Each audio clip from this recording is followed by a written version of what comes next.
বক্তব্য রাখবেন আমাদের আজকের সেমিনারের সভাপতি জনাব ধ্রুব চৌধুরী নুপুর, নির্বাহী পরিচালক, রুরাল অ্যাডভান্সমেন্ট সোসাইটি।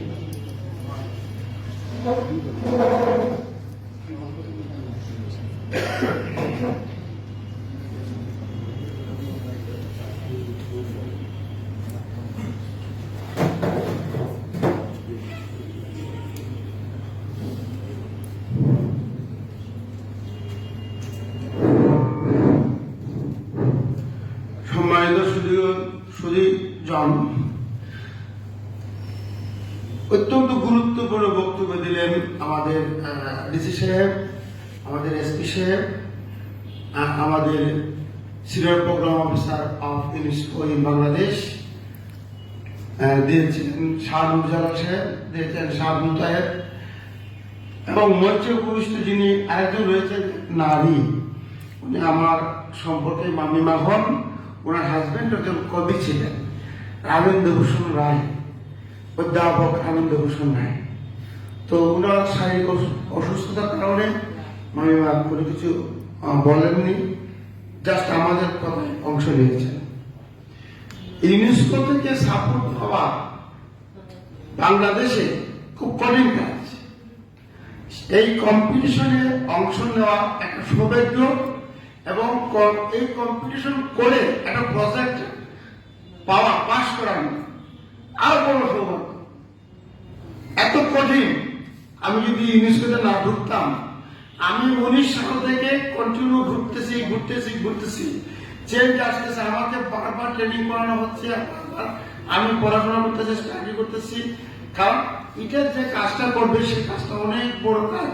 এর আগে বুঝতে পারি নাই যে এটার ভিতরে যে এত কঠিন জিনিস রয়েছে। তো এখন বিষয়টা হলো আমার কঠিনের ভিতরেও সহজ রয়েছে।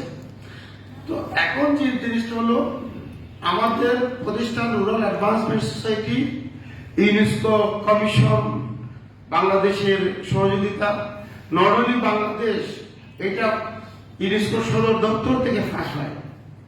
এটা এই তথ্যটা, যে বইটা আমরা ওনার যে জীবনীটা লিখবো, যে বইটা প্রকাশ করব, এবং যে গানগুলো প্রকাশিত হবে, যে অডিও ডিভিডি প্রকাশ হবে, সেখানে ওনার অরিজিনাল সুর, অরিজিনাল কথা, এবং উনি যেভাবে লিখেছেন সেই ভাবটা যাতে থাকে, সেইভাবে আমরা সংগ্রহ করব। তবে ইউনেস্কোর যে সাপোর্টটা আমাদের প্রতি থাকবে রয়েছে, এটা আমি মনে করি সেই তুলনায় একবারই কম। কিন্তু ইউনেস্কোর আন্তরিকতা অনেক বড়।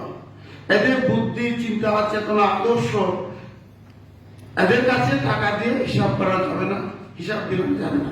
এদের আন্তরিকতা আমি মুগ্ধ হয়েছি, এবং আমি চাই সুনামগঞ্জ লোক সংস্কৃতিকে, সাহায্যের গান ও জীবন ও কর্মকে সকল মানুষের কাছে, সমগ্র বিশ্বের কাছে তুলে ধরতে হলে ইউনেস্কোর মতো একটা প্রতিষ্ঠানকে আমি যেভাবে সিলেক্ট করেছি, যে এই টার্গেট করেছিলাম ইউনেস্কোতে প্রপোজাল দিব, প্রপোজালটা যদি ফাঁস হয় তাহলে সাহায্যকর্মীকে ইউনেস্কোতে পৌঁছাতে পারবো।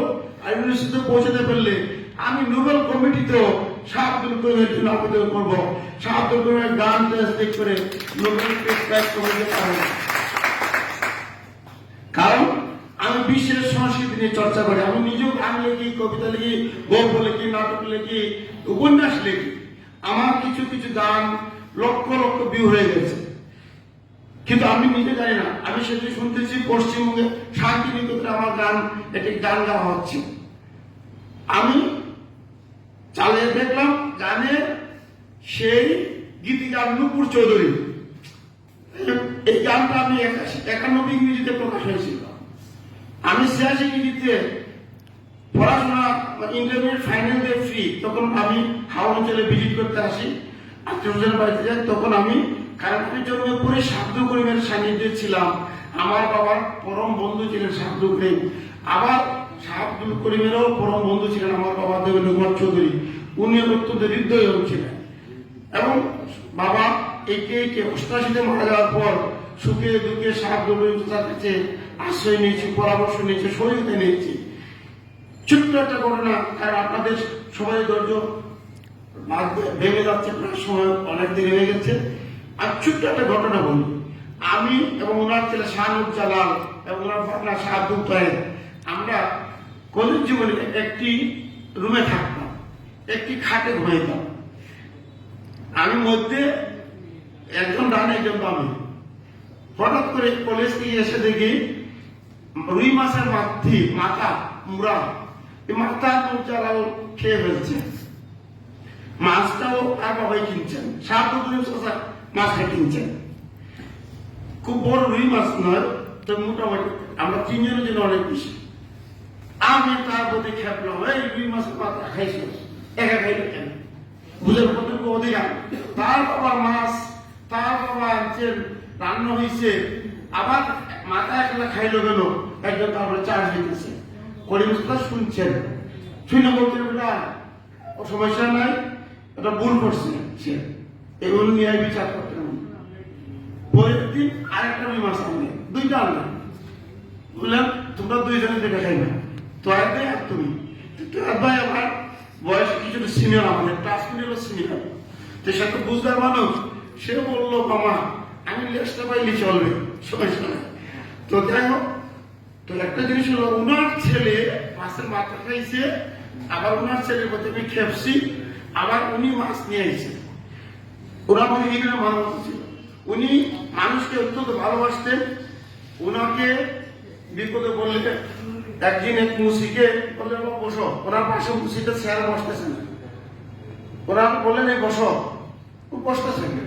তো বাবা আমি তো মুসি, বলো আরে বেটা তুই মানুষ তো, আমার আরো বয়স চেয়ার বস, এত করে বসনার পরে দমন দিলেন। তোরা যেদিন নিজেকে মুসি মনে করবে ততদিন শুধু নিচে থাকবে, তুই বল নিজেকে মানুষ মনে কর, তাহলে আমার কাছে বসতে পারবে, এখন বস। তো ঠিক আছে বসলাম বাবা, আমি যেহেতু মানুষ আমি বসলাম। তো সাহায্য করি, মানুষকে মানুষ মনে করতেন, আর সেই আদর্শে আমরা বড় হয়েছি। আমার জীবনে অনেক উত্থান পতন হয়েছে, অনেক সংগ্রাম হয়েছে, অনেক আন্দোলন সংগ্রামের মাধ্যমে আমার জীবনটা প্রভাবিত হচ্ছে এবং আমরা সাকসেসফুল হচ্ছে।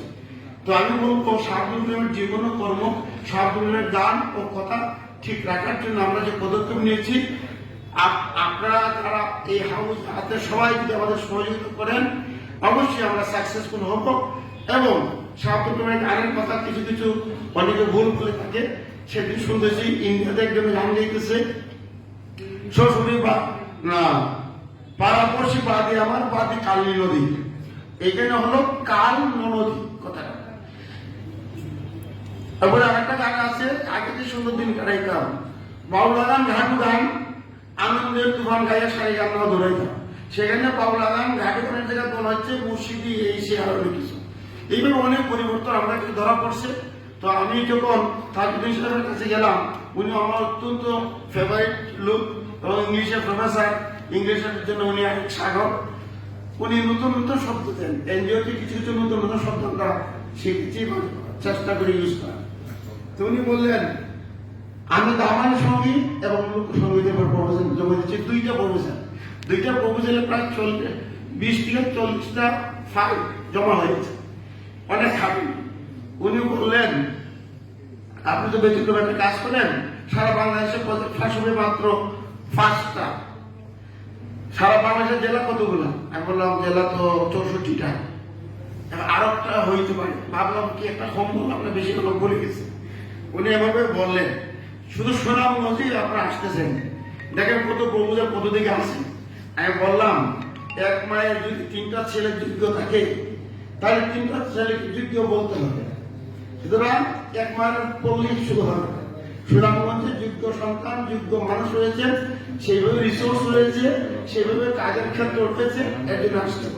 তখন উনি অনেক যাচাই করে অনেক কিছু বাকি করে শেষ পর্যন্ত বললেন চূড়ান্ত সিদ্ধান্ত তুমি কি করবেন? বললাম আমি বাউল সমাজ শাহাবুল করিমকে নিয়ে কাজ করতে চাই, আরো অনেক বাউল রয়েছেন, তাদের দিকে আমরা হাত করে দেবো।